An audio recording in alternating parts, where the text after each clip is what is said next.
1% of the people in the general population have the overwhelming amount of money, and 1/10 of that 1% has almost all of that, right? So I think it's like the richest 100 people in the world have as much money as the bottom 2.5 billion. And you think, well, that's a terrible thing, and perhaps it is, but what you have to understand is that that law governs the distribution of creative production across all creative domains, right? It's something like a natural law, and we'll talk about that more, but imagine what happens when you play Monopoly. You've all played Monopoly. What happens when you play Monopoly? One person ends up with all the money, all right? Then you play another game of Monopoly. What happens? One person ends up with all the money. It's actually the inevitable consequence of multiple trades that are conducted randomly. So if you take 1,000 people and you get them to play a trading game, you each give them $100, say, or $10, and they have to trade with another person by flipping a coin. I win the coin toss, you give me $1, you win, I give you $1. If we all play that long enough, one person will end up with all the money and everyone else will end up with zero.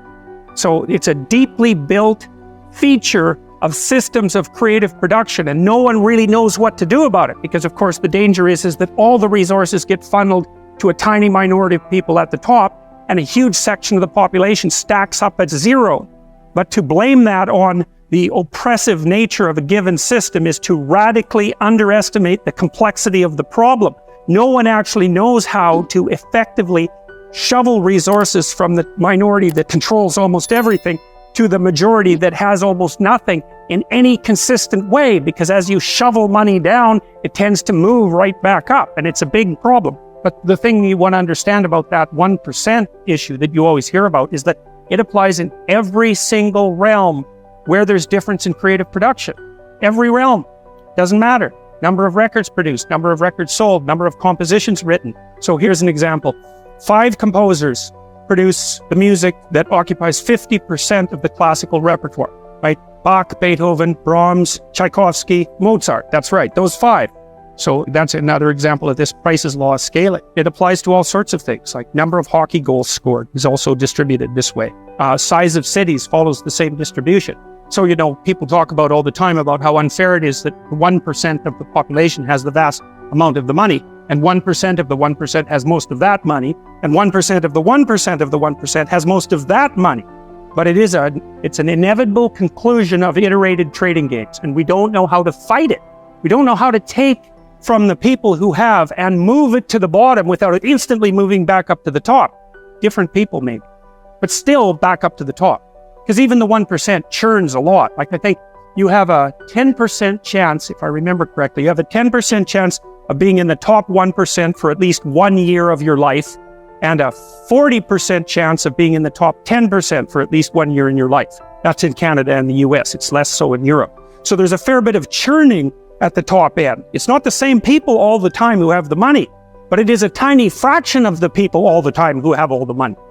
Anyways, the reason I'm telling you about that is because after the peasants were granted their land and started to become farmers, a tiny minority of them became extremely successful, and those people produced almost all of the food for Russia and the Ukraine. So what happened in the 1920s when bloody Lenin came along and collectivized the farms was that they defined the kulaks, who were these tiny minority of successful farmers who maybe had a brick house and were able to hire a couple of people and had some land and some livestock and were very productive people. They defined them as socially unfriendly elements, and they sent groups of intellectuals out into the towns to collectivize the farms. And so the idea was that while you would pool your land and everyone would farm it collectively, and the land was taken away, of course, from the tiny minority of people who were actually productive and had actually managed to own much of the land. So you have to imagine how that would occur.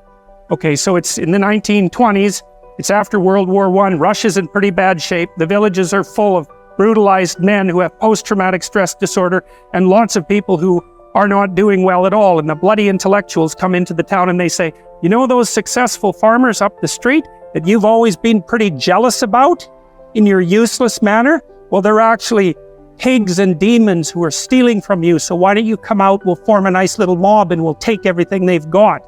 And that's exactly what happened, and all those people were killed or raped or set off to Siberia in the middle of the bloody winter where there wasn't even anywhere for them to live or anything for them to eat, so they all died. And then the consequence of that was a few years later, 6 million people starved to death in the Ukraine. So the Soviets really implemented and perfected the idea of class and ethnicity-based guilt.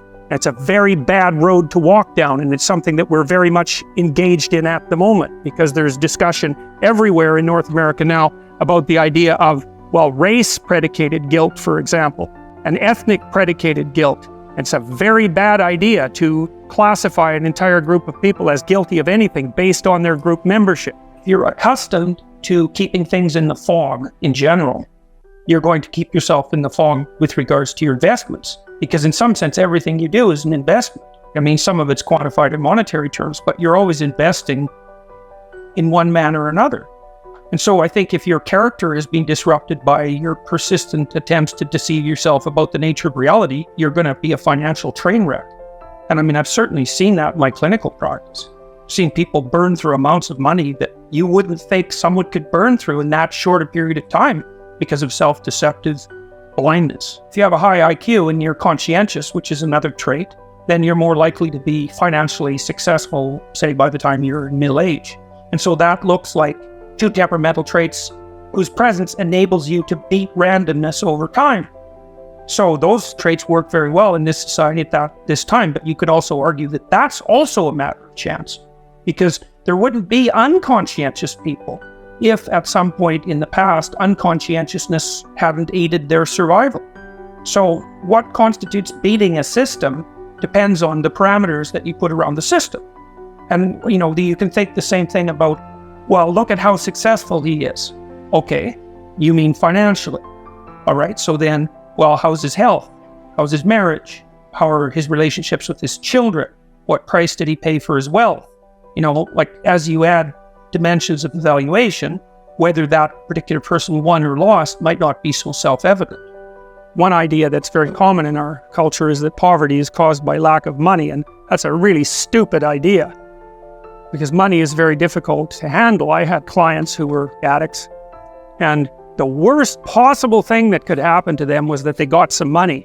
They're just done. First of all, they were hanging around with people who were little on the sociopathic side, and so especially if they weren't that bright and couldn't defend themselves very well, as soon as they got money, well, it was off to the bar with all the friends. And, one guy I remember in particular, every time he got his disability check, he was gone for 5 days. You usually found him in a ditch, because he'd just go to the bar, spend every cent he had on alcohol, and wake up in a ditch, 3/4 dead, eventually completely. And, then he was ashamed and horrified and repentant, and he'd straighten himself out again, and then that was all well and good until, as long as he was broke, until the next check showed up, and then bang, the same thing. So, it's not like money is necessarily a good for everyone. It's hard to manage money. It's really easy for it to disappear. I mean, elderly people have a hell of a time now because, crooks are contacting them on the internet nonstop. And so just giving people money, it's like pouring water in their hands. It's not that helpful, not necessarily that helpful. And then, of course, contributors to poverty are, well, it's not so good to have a low IQ. People don't like the idea of IQ because it seems so arbitrary, have a high IQ. Well, it's not like you deserve it exactly. You're set up that way pretty much right from the beginning. It's very, very, very, very stable. You can make a high IQ person stupider by, not educating them up to the level of their possibility, but taking someone who has a low IQ and trying to raise that, it's like, if you can figure out how to do that, well, it's Nobel Prize time for you, because people have tried that a lot. And our society is increasingly sophisticated, so it's by no means obvious. The liberals think, well, this society is unfair because there's unemployment, and the conservatives think, well, there's a job for everyone. But none of them think, well, there are massive, massive, massive differences in people's ability, far greater than anyone realizes. And that poses a structural problem. I had a client, and I got him a volunteer job, which is way harder than you think. You need a police check, for example. Like, it's harder to get a volunteer job than a real job. But I got him in a volunteer job, and he had to fold pieces of paper, letters. He worked at a charity. He had to fold pieces of paper in 3 so that he could put them inside envelopes. And then the letters, which were in a pile, had to be matched with the proper envelopes, which were also in a pile. But some of them were French and some of them were English, so the French ones had to be matched carefully to the French envelopes. And, if there was one envelope out of order, well then he had to figure out whether it was the papers that were out of order or the letters that were out of order. And then some of the letters had photographs attached to them, and you weren't supposed to bend the photographs, but they weren't always in the same place, so that meant you had to figure out how to fold the paper in three, a bunch of different ways without creasing the photograph. And then the other thing is, and I never realized how difficult it is to put a piece of paper in an envelope till I watched someone who couldn't do it. And he probably had an IQ of about 80. You know, if you met him on the street, you wouldn't think anything different of him. He was a normal looking guy.